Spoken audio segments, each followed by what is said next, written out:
ఒక టెంకాయ కొట్టి ఆ కాంట్రాక్టర్ దగ్గర కమిషన్ తీసుకొని 8 నెలలు చేయకపోతే ఆ పని క్యాన్సిల్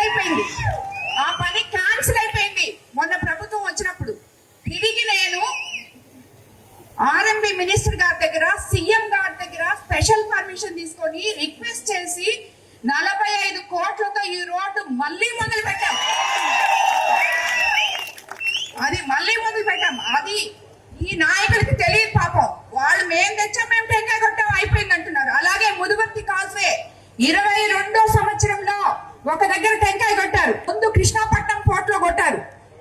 24లో ముదువర్తి పాలెంలో కట్టారు. అంతేగాని ఎలక్షన్ ముందు అంటే అతను ఇది చేయకుండా నేను ఊర్లోకి రాను అని చెప్పాడు. ఓట్ల కోసం ఒక టెంకాయ కొట్టాడు, చేయలే. మనం చేస్తాం దాన్ని. ఈ రోజు మనం చేస్తున్నాం. పనులు చేయడం అంటే చేసి ప్రజలకి అంకితం ఇయ్యడం.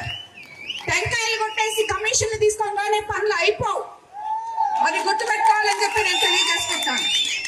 అట్లాగే ఆర్ఎంబి రోడ్లో బుచ్చి దగదర్తి రోడ్డు 28 కోట్లు, బుచ్చి ఊటుకూరు రోడ్లు 8 కోట్లు, మొత్తం 28 రోడ్ల అభివృద్ధి పనులకు 149 కోట్లు, 12 లక్షలు ఇప్పటి వరకు మనం ఖర్చు పెట్టాం రోడ్లకి. అలాగే ఇరిగేషన్ లో ముదివర్తి పాలెం కాజువే కోసం 93 కోట్లు, 32 లక్షలు, దాదాపు 40% పనులు పూర్తయ్యాయి. కాలువలు పూడికి తీత, కట్టల బలోపేతం, ఇతర పనులు మొత్తం 202 కోట్ల 49 లక్షలతో చేశాం. అలాగే విద్యుత్ శాఖలో సుమారు మొత్తం ఇప్పటి వరకు 68 కోట్ల 45 లక్షలు చేశాం. ఆర్డీఎస్ఎస్ కింద 112 కోట్లు, 70% పనులు పూర్తి. కుడితపాలెంలో సబ్ స్టేషన్ 3 కోట్ల 22 లక్షలు, పంచాయతీల సబ్ స్టేషన్ 3 కోట్ల 75 లక్షలు, పిఎం సూర్యఘర్ యోజన కింద ఎస్సీ ఎస్టీకి 122 కోట్లు, మొత్తం 268 కోట్లు విద్యుత్ శాఖలో మనం పెట్టడం జరిగింది. అలాగే సమగ్ర శిక్షణ దాంట్లో 13 కోట్లు, డైట్ కాలేజ్ పల్లిపాడులో డైట్ కాలేజ్ తీసుకురావడం జరిగింది.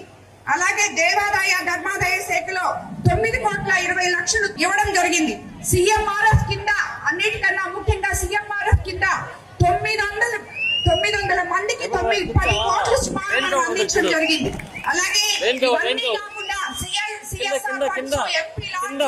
సొంత విపిఆర్ ఫౌండేషన్ డబ్బులు ఇవన్నీ కూడా ఎన్నో పెట్టున్నాం మన కాన్స్టిట్యూన్సీ మీద. ఈ రోజు ఇవన్నీ చూసుకుంటే అవన్నీ పక్కన పెడితే కేవలం మన గవర్నమెంట్ లోనే కేవలం 24 నెలల్లో కోవూరు నియోజకవర్గంలో 770 కోట్ల 25 లక్షల అభివృద్ధి పనులు మనం చేస్తున్నాం. ఈ రోజు వీకందరికీ నన్ను ఎంతో నమ్మకంతో 6 సార్లు ఎమ్మెల్యేగా ఉన్న ఒక అతని మీద 25 రోజుల్లో టికెట్ తీసుకొని రాజకీయాలకు అడిగి పెట్టిన నన్ను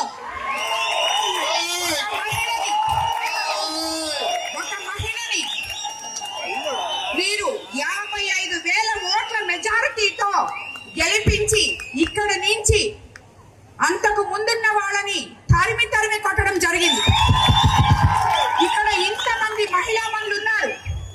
ఈ రోజు వైసీపీ నాయకులు మహిళలకి విలువ లేకుండా ఇష్టం వచ్చినట్టు వాళ్ళ ఆత్మవిశ్వాసం మీద దెబ్బ కొట్టేలాగా మాట్లాడుతున్నారు. నిన్న చూసాం మనం హోం మంత్రి అనిత గారి మీద గుడివాడ అమర్నాథ్ మాజీ మంత్రి గారు ఏం మాట్లాడారు. ఆయనకి నేను ఆల్రెడీ కౌంటర్ ఇచ్చాను. ఇలా మాట్లాడడం తగదు. మా నియోజకవర్గంలో కూడా ఒకడున్నాడు ఇట్లాగా మాట్లాడేవాడు.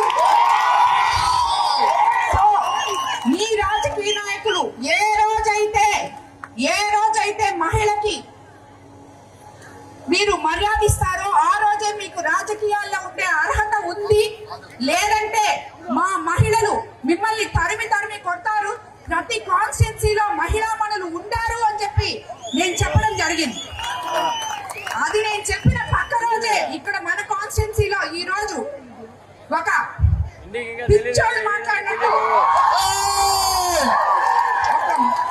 మెంటల్ భాష తీసుకొని సోమిరెడ్డి ప్రశాంతమ్మ మీ ఆయన వేమిరెడ్డి ప్రభాకర్ రెడ్డి గారి అభివృద్ధి చేశారు చూడమ్మా అని చెప్పాడు. వాళ్ళకి పిచ్చర్ కావాలా చాదస్తం అనుకోవాలా నాకు అర్థం కావట్లేదు. అతనికి మతి భ్రమించి మాట్లాడుతున్నాడు, మతం ఎక్కి మాట్లాడుతున్నాడు. ఎందుకంటే నేను సోమిరెడ్డి ప్రశాంతి రెడ్డిని, వేమిరెడ్డి ప్రశాంతి రెడ్డిని నీకు అనవసరం. నన్ను ఏ రోజైతే ఎలక్షన్ ముందే నేను ప్రజలకి ఎవరో చెప్పని విధంగా నేను చెప్పి ప్రజల మన్ననలు పొందిందాన్ని నేను నల్లపురెడ్డి ప్రసన్నని అని చెప్పి నువ్వు చెప్పే ప్రసన్న నిన్ను తరిం కొట్టారు. అది చూసుకోవద్దు. ఎవరైతే ఏంటి ప్రజలకి సేవ చేయడానికి లేదు, రెండు కుటుంబాలకి గౌరవం తెచ్చిన ఆడపిల్లని నేను.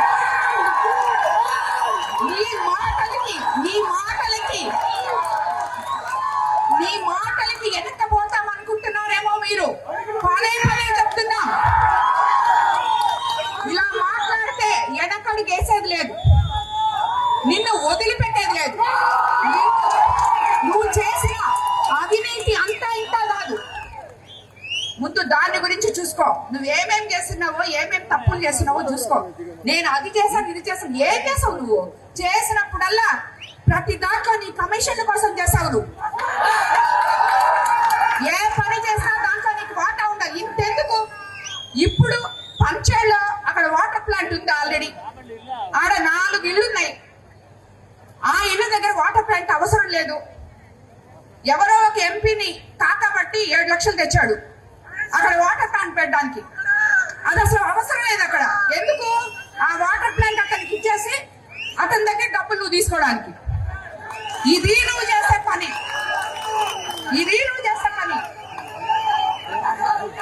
ఈ రోజు నీ దగ్గర ఉన్న ప్రతి నాయకుడు నా దగ్గరకు వచ్చి చెప్తున్నారు, అమ్మా నువ్వెప్పుడు మమ్మల్ని చేర్చుకుంటావు?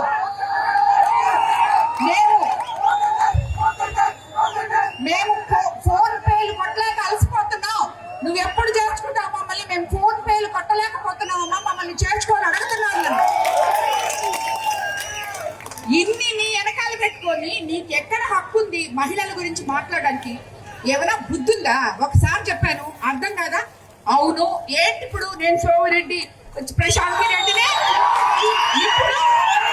ఇప్పుడు పెళ్లి చేసుకున్నాను వేమిరెడ్డి ప్రభాకర్ రెడ్డి గారిని. నేను వేమిరెడ్డి ప్రశాంతి రెడ్డిని అయినా నీ భార్యను అడుగు. నిన్ను పెళ్లి చేసుకున్న తర్వాత నల్లపురెడ్డి గీత అయిందా లేకపోతే అలాగే ఉందో అడుగు.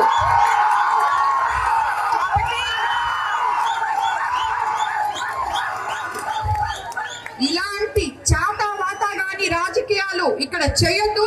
నీ చరిత్ర అయిపోయింది. ప్రసన్నానికి ఇప్పుడే చెప్తున్నా, మళ్ళీ నిన్ను ఈ కోవూరు మహిళలు తరిమి కొడతారు. నీకుగా ఒక్క ఓటేరు. మేము ఈ 2 సంవత్సరాలు ఈ మాదిర కూటమి నేతలు అందరం కలిసి ఇలా చేసుకుంటున్నామంటే ఆ ప్రజల ఆశీస్సులు మాకున్నాయి కాబట్టి, ఆ మహిళలందరూ నన్ను గెలిపించారు కాబట్టి ఇలాంటి రాజకీయ నాయకుల్ని ప్రతి మహిళ ఎదుర్కోవాల్సిన పని ఉంది. మీరందరూ కూడా మహిళలందరూ జాగ్రత్తగా ఉండండి. ఇలాంటి వాళ్ళు మన దరిదాపులకి ఓటడగడానికి కూడా రానివ్వకండి అని చెప్పి నేను ఏమంటే రాజకీయ నాయకుడైతే మహిళను విమర్శిస్తాడో ఆ రాజకీయ నాయకుడికి ఓటు హక్కు లేదు, ఓటు అడిగే హక్కు లేదు మహిళని.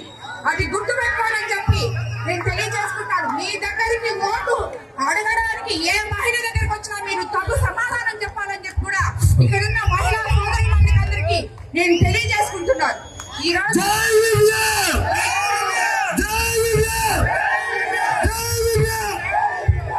మనము ఎంత గమ్మగుండాలన్నా మనల్ని రెచ్చగొట్టి ఇలా మాట్లాడే వీళ్ళందరి గురించి మనం పట్టించుకోవాల్సిన అవసరం లేదు. వీళ్ళ గురించి అసలు వాళ్ళ ఒక మనుషులుగా మనం లెక్క కూడా ఇవ్వలేదు.